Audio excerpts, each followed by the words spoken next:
I never fit. I was an alpha female, a sales executive that kind of just didn't fit in any box.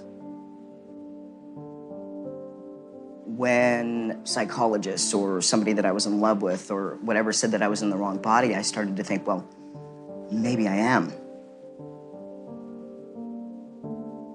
I'm a biological woman that medically transitioned to appear like a male through synthetic hormones and surgery.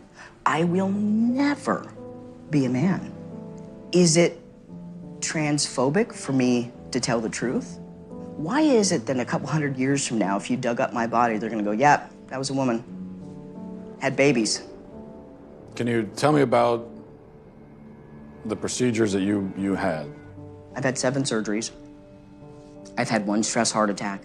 I've had a helicopter life ride with a pulmonary embolism. I've had 17 rounds of antibiotics. I had 6 inches of hair on the inside of my urethra for 17 months. Nobody would help me, including the doctor that did this to me because I lost my insurance.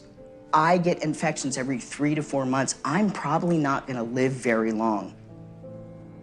Was there any real discussion of the risks and the side effects and... No, there's not. And I know that people want to think that there is, but there's not. The truth is that medical transition is experimental. We have studies that said that medical transition helps mental health with kids. They've all been retracted, modified, changed. But the only long-term study tells us 7 to 10 years is when transgender people are the most suicidal. After? After surgery. But that's transphobic to say. Puberty blockers, which are completely reversible and don't have permanent effects, are wonderful because we can put that pause on puberty. Just like if you were listening to music, you put the pause on and we stop the blockers and puberty would go right back to where it was. The next note in the song just delayed that period of time. You can just pause puberty. No, you can't.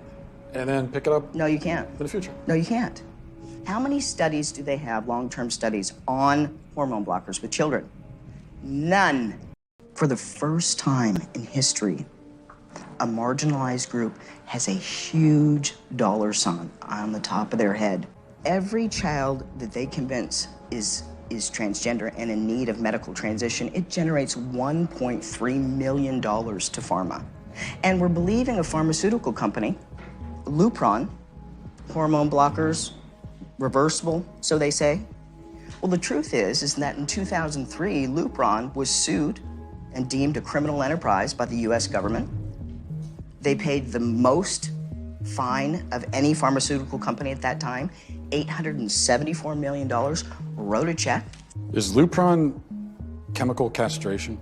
Yes. We're giving it to pedophiles, aren't we? We're giving it to people that are dying, and we're giving it to kids, telling them that they were born in the wrong body and it's completely safe. We're telling children when they haven't fully developed that all you have to do is medically transition and you fit in. I was one of those kids.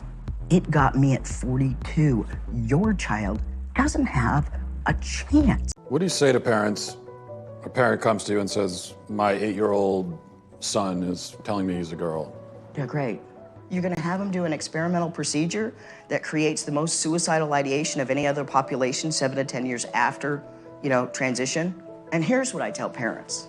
You don't have the right to medically transition your child. Can kids consent? Do you think kids are capable of consenting to this? No, they're not.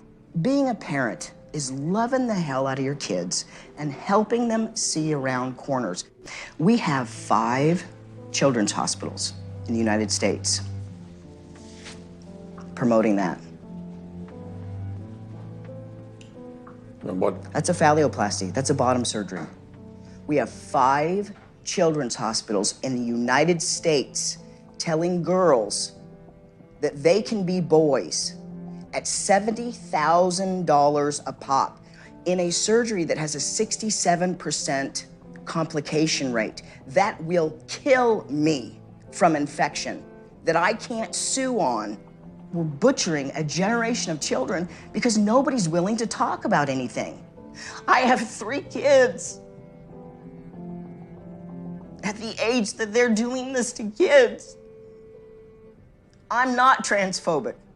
I love my kids, and I love other people's kids, and you should too. This is wrong on so many levels.